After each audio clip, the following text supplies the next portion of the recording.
What's going on, everybody? Welcome in. It's the Wager Alarm live stream. I'm your host, Howard Bender. With me here, of course, Craig Mish. Time to get down and dirty with the NFL. We're looking at wins totals here for the AFC. And Craig, I tell you, well, let's start off down and dirty. Talking to everybody. Basic philosophy as far as betting wins totals for teams. Do you stick with a division you're most familiar with? Do you scan the strength of schedule for all the teams here? How do you usually go about it? Yeah, I kind of do it like baseball and some of the other sports. I don't like to go too high at the top, and I don't like to go too low on the bottom because I think that they're pretty extreme on both ends. And I'll have opinions on those, but where my money is going to go usually is somewhere on the middle. And for those of you who watched the live streams last year, we picked 3 totals in the NFL on the live streams, ironically. To review them, we went a total of 2 wins and 1 loss. And here's how they went for those people who want to go back to last year. The first total that we picked was the Denver Broncos under 7.5. We both agreed. We had no problem with it, and we were both 100% right. Denver was not good, and they actually had to rally a little bit to even get close to that. So that was a win. The second one, we actually had complete debates, you and I, on the second and third total that we did last season. The one that I was completely wrong on and you were completely right on was Seattle. I thought Seattle was not going to be good last year at all. I just thought a lot of different issues and injuries to their team. And man, they had a much better season than I could have ever anticipated. They went way over their total. In fact, they went way over it, I think, at like the week 11 point or 12 point of the season. So I was totally wrong on that, and you were right. And then conversely, I picked the Bears to go over the win total, and you didn't really like that one with the Bears. But look, I just thought that defense and getting Khalil Mack was going to help them a lot. The Bears flew over their total. But all told, the 3 totals that we picked in the NFL last year on the live stream, we had 2 wins and 1 loss.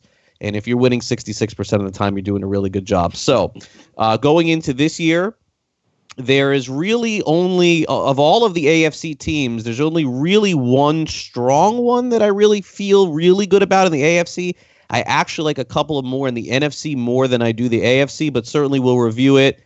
And at the end, if we have any real recommendations in terms of wagers, then we'll certainly give those out. There's also a couple that I really don't even have opinions on. But out of half of them, I would say 90% of them, I'll give some sort of lean at least on some. But if you are going to wager on win totals, there's a couple of other things. The first is obviously doing them all is silly. To have opinions on them is fine, but to actually put your money on 15 or 30 win totals in the NFL is a little bit crazy. It's not something that I would do. And also, again, when you're doing these, understand that you got to take a close look at the odds also. And some of these are minus 140, minus 130, minus 150. Remember, you're laying, even though it looks so good, you're laying a lot. And you're almost better off at getting a better number or worse number for yourself, but getting better odds, if that makes sense. As an example, the first team that we'll talk about, Baltimore's total, is 8.5, and the under's minus 140. Well, I mean, you're laying 140 to win $100. That's a big risk there on a total. And the third thing is that for those people who are using bankroll management, which is what you should do whenever you're betting, is that if you're doing a total, and let's say the average wager for you on an NFL Sunday on one game, let's just say, I'm going to use a very small number. Let's say it's $20, okay? If you're going to do a total, remember, you can invest a little bit more on a total over the course of the whole season because it's like a 6-month bet. So what I tend to do is if I'm betting $20 on an individual game, what I would do is multiply that by like 5 and make that 100 over the course of the whole season. Now, it may hurt your wallet initially, but remember, it's almost the equivalent of you doing it over a 5-month period. So just keep that in mind, a little bit more on the investment side. If you feel good about the team, there's a lot less luck and a lot more skill involved in a season win total as to how you feel about a team as opposed to a 1-week scenario, Howard, where we saw last year anything can happen. We definitely did. All right, so we're looking at the Ravens at 8.5. Is there a mark? Minus 140 for the under. This is a 10-win team last season. Last year. Here. Yeah. It was a 10-win team last season. Now, you look at their schedule and the games that they've got coming up. In addition to, I mean, listen, the Cincinnati Bengals in that division are a punching bag. They're going to be a punching bag. They're a terrible team here. But Steelers are going to be a tough game twice. Yep, right. Browns are going to be a real tough game twice. They always are anyway with them usually. So. Right. Listen, anytime you're talking about divisional games, with within the NFL, they're always stronger. However, when you look at the improvements that Cleveland has made during this, from last year to this year, even more so. But now the out of division games here, Chiefs, Patriots, they go and they take on the NFC West, don't they? Yeah, they play the Chiefs, the Patriots, and the Rams. Those are their out of conference games. And so the total on the over is 8.5 plus 120. So if you risk 100, you win 120. So there is value there. There's not a ton of value, but I would say if I had to pick one way, it would be under 8.5. Now, a lot of this, Howard, comes down to the quarterback. And by the way, I don't have a huge issue with Lamar Jackson. I really think he could take that next step. But I got to say, as much as we think about Joe Flacco, he was a really capable backup for Baltimore. If something should happen to Lamar Jackson, Howard, Robert Griffin III, I believe, is there. And I don't even think that he's healthy in this preseason. So what would happen if Jackson was to get hurt? And by the way, a lot of those quarterbacks who like to run a lot, and I know that the coach is talking about running a lot, what happens if they miss 3 games and they're 3 of the easy games? So I have concerns there that if Jackson only plays 12 or 13 games due to some sort of injury, that there is no shot of this going over 8.5. So I'll lean toward the under minus 140, but I don't love it. Yeah, no, I'll lean towards the under there as well. I mean, it is a good set of matchups, very tough matchups. It's not so much, listen, I'm not even thinking about Lamar Jackson getting hurt. Yes, obviously, as a running quarterback, he increases his chances there. He has no weapons on the passing game. No. None. And you can only go so far. Yeah, Andrews, they drafted Brown. Like, I think that they've upgraded the position, but I think that offensively, the Ravens in 2 years will probably be better. And by the way, a nice addition also getting Mark Ingram, but I mean, at this stage of Ingram's career, is he like that game-breaking type guy? They just ruffled through so many running backs last year, and Collins and Edwards, right? Gus Edwards was the other one that they had last year. So I'm not in love with this team, but I certainly look. You got to understand something about Baltimore. They have the best kicker. So if the game is tied with a minute to go and it's a 50-yard field goal, Baltimore's going to win more games than they lose. And you can't say that about like 25 other teams, which is why it's always so dangerous to bet against Baltimore, because they have like the number 1 against the spread record in the NFL. You can't bet against them, and they win a lot of games that they're not supposed to on the strength of the best kicker in Tucker in the NFL. So I would lean toward the under. It wouldn't shock me to see them win 9 games, though. That wouldn't be a huge stretch. So this is kind of a pass with a lean toward under 8.5.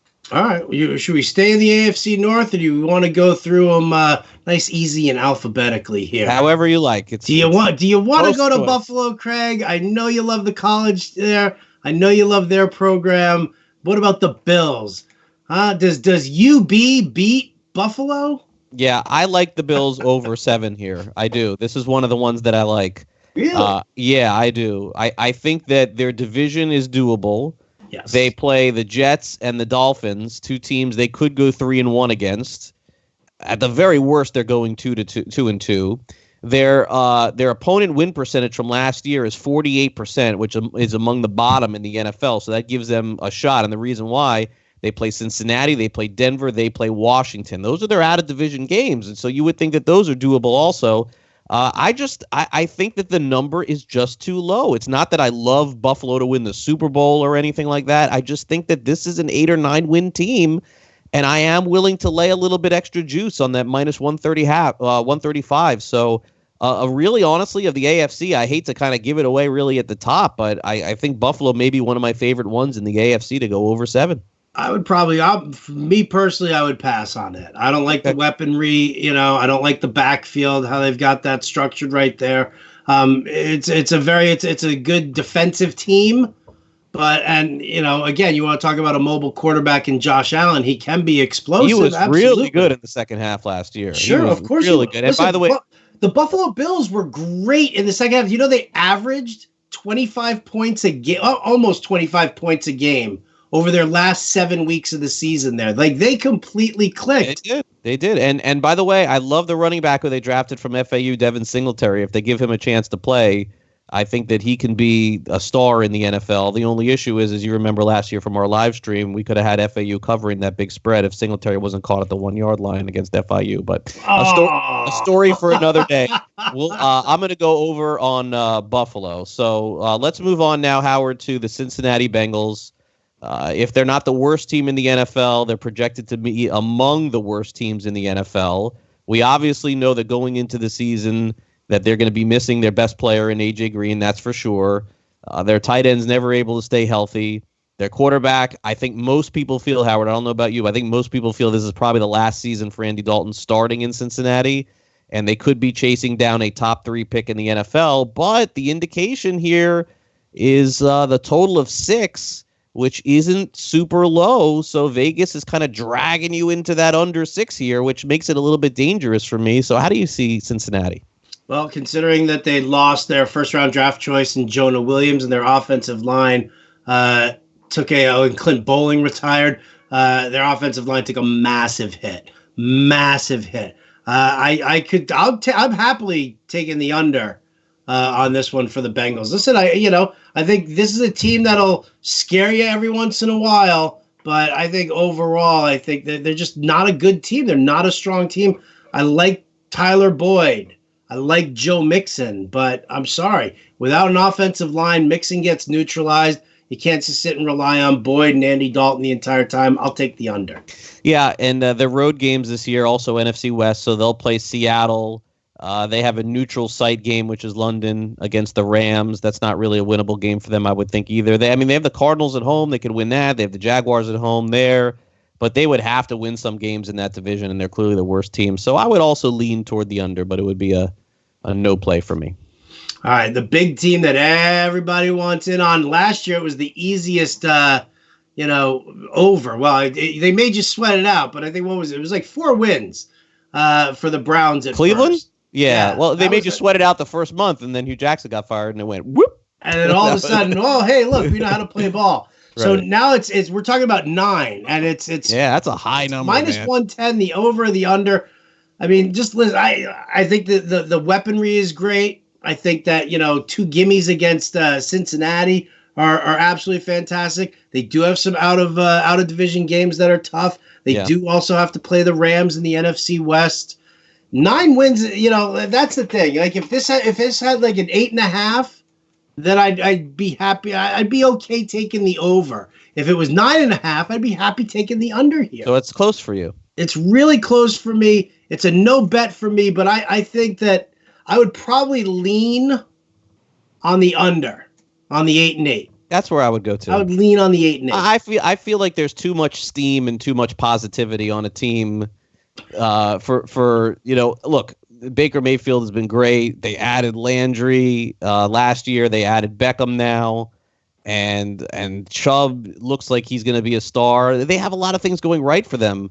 But I feel like the number is a little bit too inflated, and it wouldn't shock me to see them win 8 games. Like, I think that nobody would be upset with the Browns. It would be a little bit disappointing, but would it be shocking to see them win 8? No. And the number is 9 here. I think that this comes down to the last game of the season probably for them, and they're on the brink of the postseason. And I think that in 2 years from now, we could be talking about the Browns as a Super Bowl contender. I think that they'll get close in a couple of years, but I just don't see that huge jump coming this year, so I will also lean toward the under. All right, I'm on there also. Now, our darlings in Denver did us right last time. Do we do it again here? Over-under is 7. It's even money on the under here. Minus 120 on the over. I got to tell you, man, listen. Joe Flacco is the quarterback. The best wide receiver is banged up. I think Cortland Sutton's a little on the overrated side. I do too. Everybody's oohing and ahhing over Noah Fant as the tight end. He doesn't really do much for me. No rookie tight end does it for me. No, they don't in the first year. No. Okay, almost never. Yes, the Lindsey Freeman situation, that's going to be interesting. But the bottom line is that John Elway wants Drew Lock under center.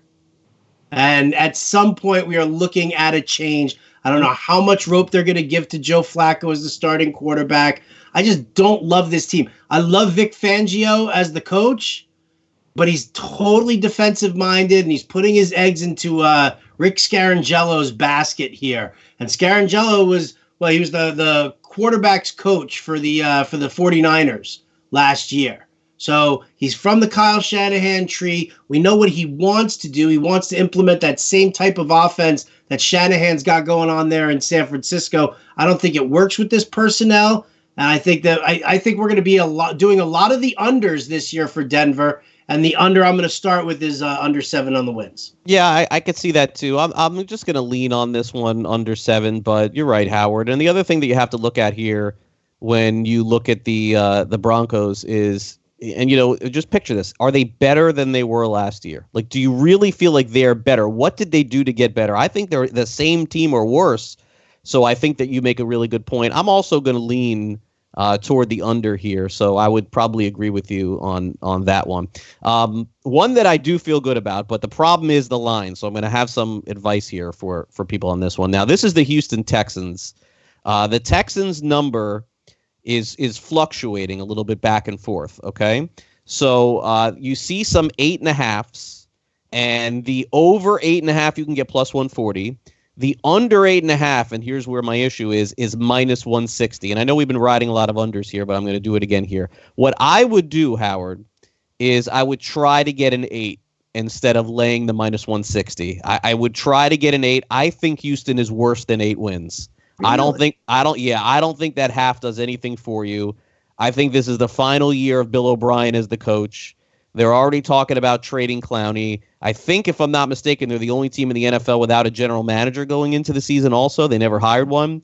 Kareem Jackson, who was their best defensive back, is gone. Tyrann Mathieu is also gone. And here is the number that stuck out to me in a big way. In the NFL last year, Bill O'Brien ran the ball on 62% of his first downs, which is the highest in the NFL by far. There's just nothing creative going on for this team. They won a lot of lucky close games last year, including a game where Frank Reich, the head coach of the Indianapolis Colts, on a 4th down play in overtime, if you remember, went for it on his own 37-yard line. They didn't get the 4th and 1. Houston went on the field and kicked a field goal. They are not a good team. I think Houston is one of the big disappointments in the NFL this season. I think they may head toward a rebuild in the offseason, so I am going under 8.5, and I would tell you that I would try to find an 8 if I could. Do not lay 160 on a total to win 100. There's got to be a way that you can find an 8, and you can get plus on that. Remember, you can go from minus 160 on 8.5 to get plus 120 on 8. And so I think worst case scenario, you push here. I'm definitely going under on Houston. Okay, I'm gonna take the over. Over. I'm gonna take the over. Sell me. Listen, Sell me. I think they made some really nice improvements on the offensive line. I think they've got their game plan in place right now. Yes, there's Lamar Miller. They're adding Duke Johnson. I don't love Duke Johnson at all, but don't give me the eyeballs there. Listen, DeAndre Hopkins, Will Fuller. Maybe you got Kiki Kute in there. Yeah, maybe a lot of run. I mean, they don't. Listen, with the way the offensive line was fixed, I don't think you're going to get that many run plays. I think you're going to see a ton of RPO work. I think you're going to see Deshaun Watson running a little bit more in the right direction and not just running for his life. I disagree with you here for right now, respectively. Yeah, sure. No, listen, look. It makes it fun to disagree. Sure. And you can, by the way, you can get plus money on that. I get plus money. I get plus 140 on that. Houston's going to win 9 games this year. Okay, I'll take it. Sounds good. All right, Indianapolis Colts. This is an impossible one for us to do here. Before today, and I started working on this yesterday. I was a lean on the over for sure with Indianapolis, just because I don't like their division at all. And then you hear the news today that maybe something is worse with Andrew Luck. Obviously, is there any other quarterback that is more valuable to their team than Andrew Luck is to the Colts? I mean, we saw what it was like without Luck on Indianapolis. I can't even give you the names of the quarterbacks who were playing for Indianapolis a couple of years ago. So they're one of the big movers, though, in Vegas. They went from 9.5 to 10 last month. They moved up, and their average point of victory last year was number 1 in the NFL, 11.7 points. I don't like Houston. I don't like Jacksonville. I don't like Tennessee. I could see them going 5-1 in the division. And if Luck is healthy, I could see them winning 12, even 13 games. I think this is one of the best teams in the AFC. They may not be New England. They may not be KC. But come on, 10, that seems low for me. And it's plus with the Colts. But again, Howard, man, like if Andrew Luck misses a game or two, you're going to lose this bet. So, I mean, best I could say is that on one of our live streams coming up, maybe I'll change my mind on it. But it's just got to be a pass for now. But I lean toward the over big time with the Colts. Yeah, well, I mean, listen, I don't know if you heard the audio of Jim Irsay talking about what was wrong with Andrew Luck right now. They said that it was originally cited as a calf issue. Yeah. Now, apparently, it's not in the Achilles. This is what Irsay said. He's like, it's not. It has nothing to do with the Achilles, but there is a small issue with a bone in another area. That's what he said. In another area. He didn't say the foot. He didn't say the ankle. He didn't say the knee. I don't know if it's a bone spur where the tibia and the fibula come together. Whoever knows? I have no idea. The problem that I have here is that the Colts are horrendous with regard to how they're announcing and evaluating and the injuries, sharing the injury news, especially with Andrew Luck. 2 years ago, you're right, Howard. 2 years ago, if we were doing this live stream, we would have said he was playing. Maybe Luck will miss a game or two. He missed the whole year. He missed all 16 games. So, I mean, maybe there is some value on going under and saying that they're just not reporting it at all. I can't do it. This went from 9 to 10 because now the news of the bone and all the money's going to go on the under. This is where you do take the over if you just want to say, you know what, I do believe that Luck is going to play. If you believe that Luck will play this season and play the majority of games, then you have to take the over here, and you'll make money on that. I do. I think if he plays, they go over 10. He was as impressive as any quarterback in the NFL to me last year. I was shocked to see how well he rebounded from missing a year, but it is bizarre, and I think that it's best to probably wait on this one, unless, as you said, maybe some odds change with it going to the under, and then you can pound on that. But if he doesn't, forget about this week. If he doesn't play next week at all in the preseason too, then I think that there's going to be more of an issue. I don't really worry. Week 2 is somewhat of an indicator, but week 3 is really the true indicator as to whether a guy's going to play in the regular season. Okay, Jacksonville. Wow, what a boring team. They won 5 games last year. I don't know. Can they win 4 more this year? They have a new offensive coordinator, John DeFilippo. Nick Foles is their quarterback. Okay, great.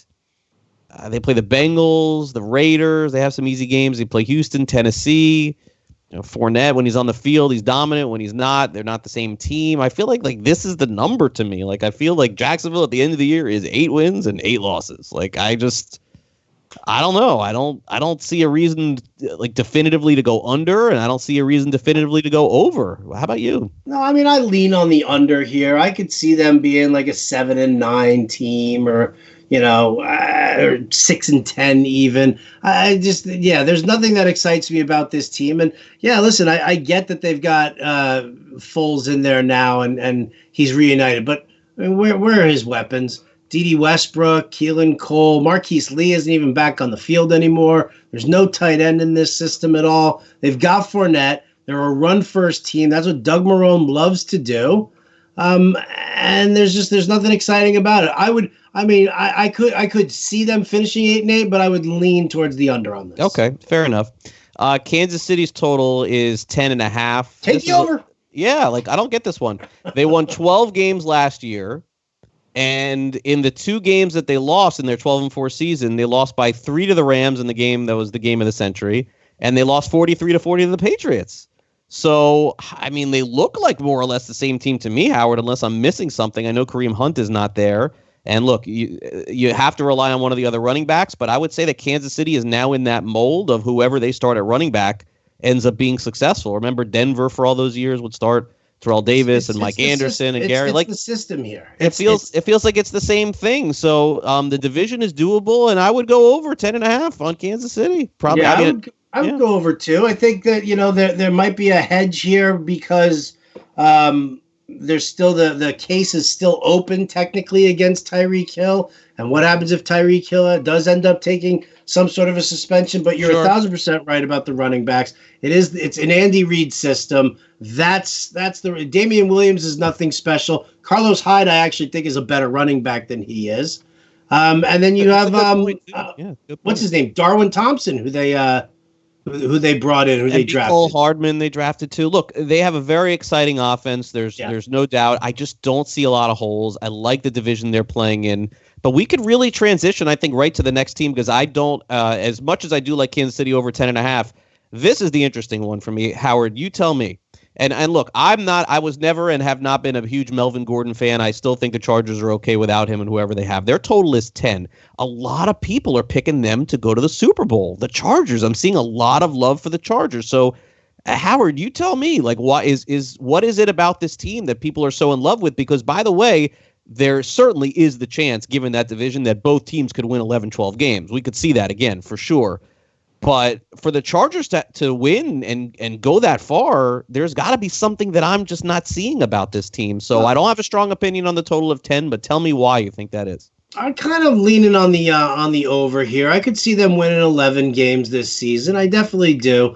I mean, again, Denver and Oakland, I don't think are going to be any kind of a problem for them or the Chiefs this season, which is important. That's 4 wins right there, potentially 4 wins right there.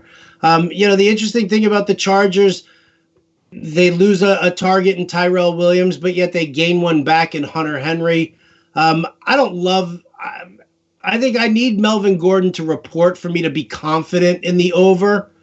I don't think this isn't a case of it being a system here. I don't think Justin Jackson is all that great, and Austin Eckler is nothing more than a pass-catching back. So if Gordon reports, then I want the over on this one because I do think that he's an integral part of the offense there. All but right. If he doesn't report, I'll take the under and just not bet it. So you think Gordon is even worth like a half a win, really? Okay, yeah. That's an interesting point. All right, Dolphins over under is the lowest on the board of the entire NFL. I think the Cardinals are 5 or 4.5. The Dolphins over is minus 130 over 4.5 wins. Their under is plus 110, And look, the other thing about a team like this, and again, I don't love going over under on the worst team in the NFL or one of them, but Howard, we can also be candid that this is a team that we know for a fact is not going to win games. Now, we don't know. They could win 6, they could win 7, they could win 2, but the other part here, which is what is a little enticing on the under, is right out of the box, the Dolphins could make some trades and trade some players. Like, that come that trade deadline, there's very few teams right now that you would say are a lock to trade a player or two. It could be Kenny Stills. It could be on somebody on defense. They've been talking about trading one of their defensive backs. They play the Patriots and the Jets. They always play them well, though. They always end up beating the Patriots one time, so I don't know that you can really use that. Buffalo, of course, they're out of division games. The Ravens, the Chargers, the Redskins, the Bengals, the Eagles, and the Giants. So we don't do that whole that's a win, that's a loss thing. But out of the Ravens, Chargers, Redskins, Bengals, Eagles, and Giants, out of those 6 games, I mean, maybe there's 2 wins. Maybe there's 2. I just don't see a path to 5. I don't see a path to 5 wins, so I would lean toward the under. I don't love doing the lowest total on the board because even though their front end of the schedule is tough, all Miami has to do is win 2 games in a row. And then that total could go right over that 4.5. See, I like the hook that you get here. I like the 4.5. If they had made this 4, I wouldn't necessarily have touched it. But could the Dolphins end up going 4-12 this year? Easily they could go 4-12 and just sit right there. So I'm okay on the under here, because it's a crap team. They're not going to be good. They're chasing the number 1 pick. Yeah. They want to or maybe by that point a different quarterback comes out and is good. Like everyone is just so guaranteed and locked that 2 is the number 1 guy. And I'll say this on every live stream until the season starts. No one had Kyler Murray as the number 1 guy, even in October or November last year. So that could certainly change. But I would agree with you. I would lean toward the under, and I think they'll trade players. The New England Patriots, always fun. Their total is 11, although if you go over, it's minus 140. So that's a heavy number to pay. They're under, you can get some nice value if some miracle was to happen with the Patriots. They're just not good. Plus 120. The Patriots have gone over on their win total. They went over 8 years in a row on their win total. Their Vegas win total. They pushed last year, Howard, for the first time. So I don't know how they got the easiest schedule in the NFL. They got the Giants, the Bengals, and Redskins out of conference. Second easiest schedule. Opponent win percentage 473. I gotta go over on New England. I don't know. I don't see a way they go under unless their 10-0 and then decide, oh, like we won the division, we're done. Let's just start benching guys at the end in the last couple of games. That could happen with them, but Belichick still tends to play players or doesn't. Like you just don't know in week 16 or week 17. So if I had to guess, I would say the Patriots with 13 games, and I would go over the 11. Yeah, thank you. You wasted plenty of our time just getting to that point again. I would have done it too. Right? Stretch it out. Stretch it out. Yeah, I think we could go to the Jets. Oh, well, your Jets. I don't need your to favorite team. England. Your favorite team. You had you had a really rough year rooting for the Jets last year. You refused to take them in any game that we did in the live stream. Like, I'm not doing it. I'm not doing it. I'm not doing it. And you know what? You were right most of the time. Jets had the worst offensive line in football last year, rated by either Football Outsiders or Pro Football Focus. I forgot, but they were dead last in the NFL. So they got Ryan Khalil. He came out of retirement. He'll help them at center. I like Sam Darnold. Bell is obviously an upgrade there. The over-under is 7.5, minus 130 on the over. Under is plus 110. What you got? I got the over, baby. I got over on the Jets. I got the Jets finishing 8-8 this year. I would lean toward the over also. I would. I like Sam Darnold. I think he's going to be good.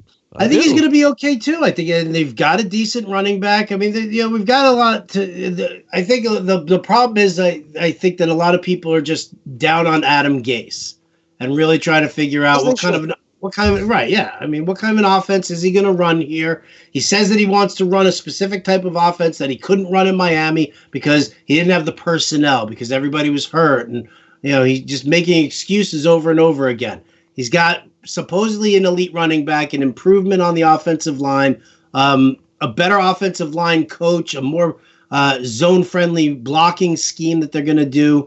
They got to run this offense through Le'Veon Bell 100%, and I think it's an 8-8 team. It's not, listen, could I see him going 9-7? Sure, I could too. I don't think it's unreasonable. Team. Yeah, I don't think it's unreasonable. Still a program in rebuild. Okay, is there any? You talk about not spending time on a team. Is there anything to talk about here with the Raiders? Their total is 6. Take the under. They have the hardest schedule in the NFL. How did that happen? Their win percentage against teams they played last year 5.39. That's toughest in the NFL. Last 4 coaches. This means nothing, I know, but let's just get it out there. The last 4 coaches to appear on Hard Knocks have been fired within 1 season. Did you know that?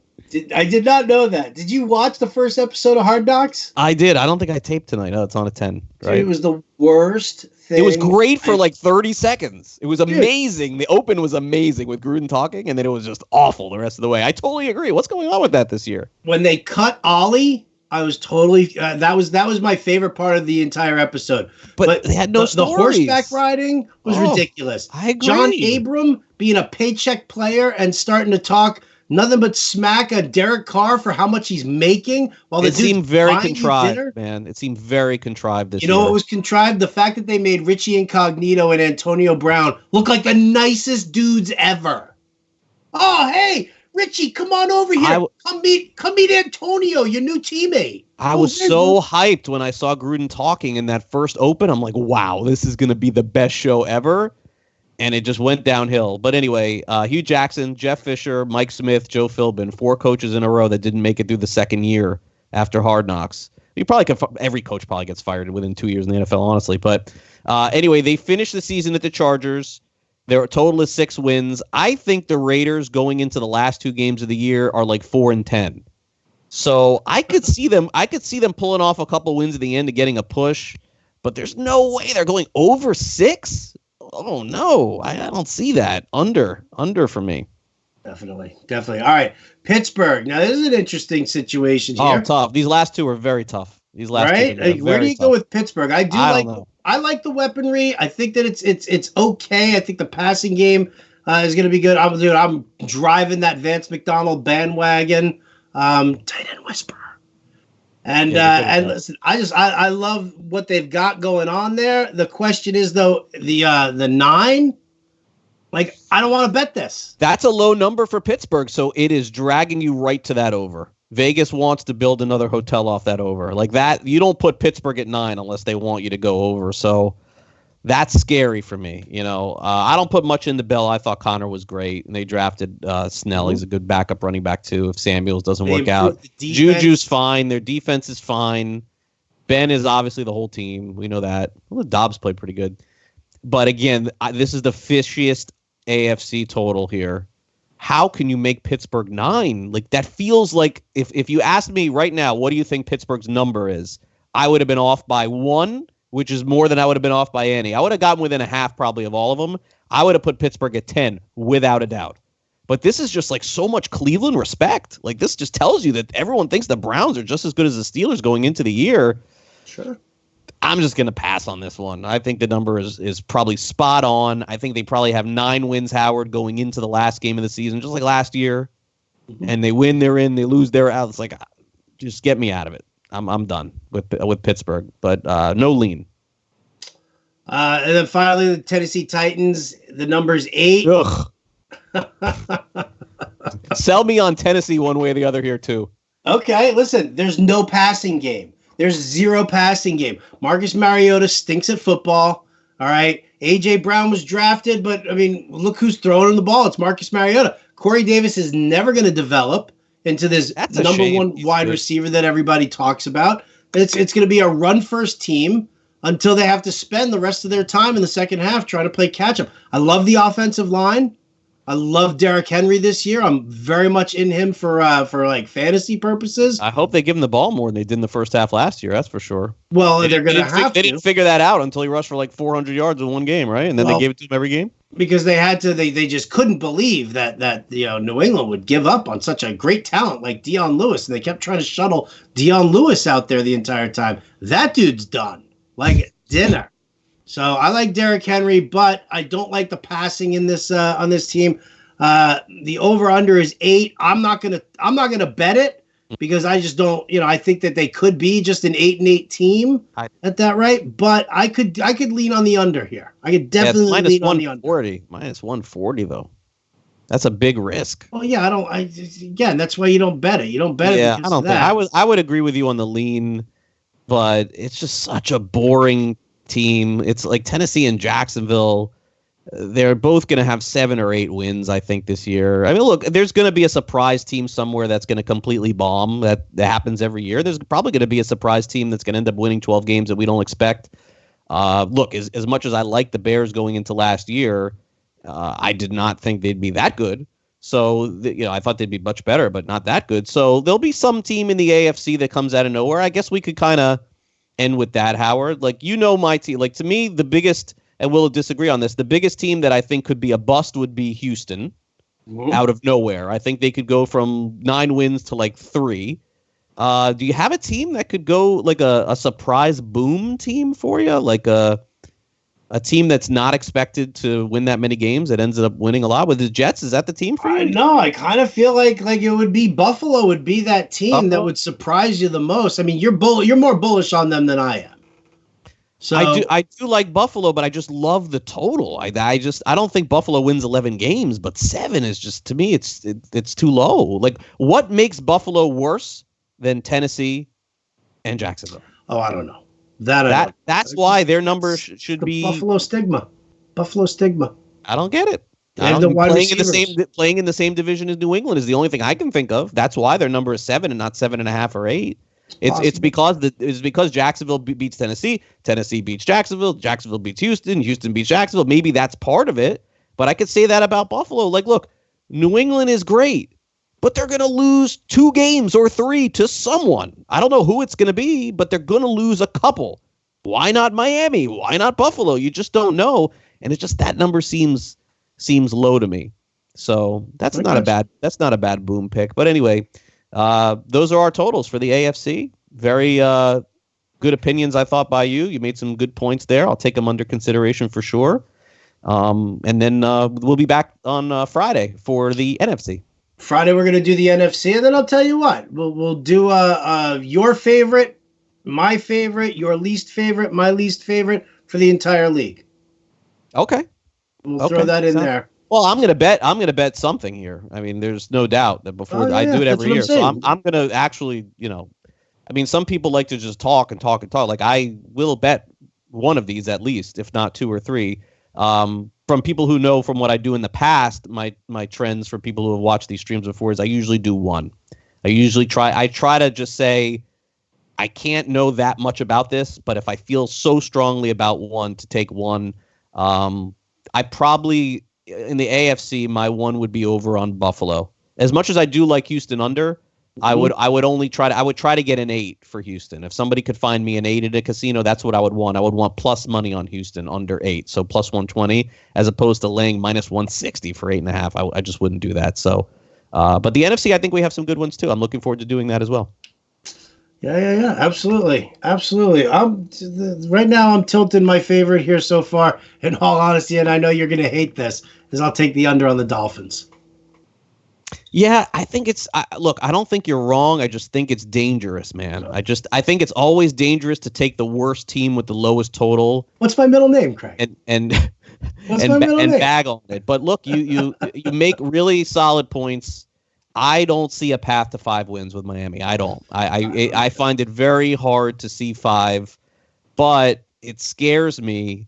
And there's probability with everything, but it just scares me, like a key injury to one player in the same division, and the total's so low, and then they end up winning 5.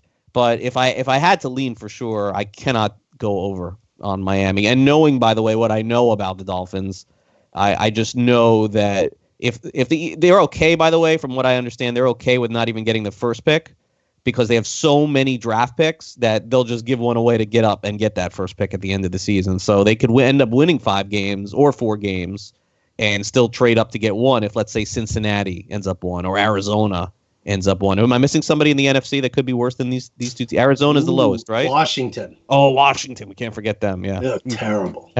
Terrible. Yeah, they. You're right. I forgot about them. They could have a really bad year too. But we'll hit that on Friday. All right. That's going to do it for us here at the Wager Alarm live stream. Big thanks to our friend Matt Sells for doing all the production work here. For Craig Mish, I'm Howard Bender. We'll catch you next time.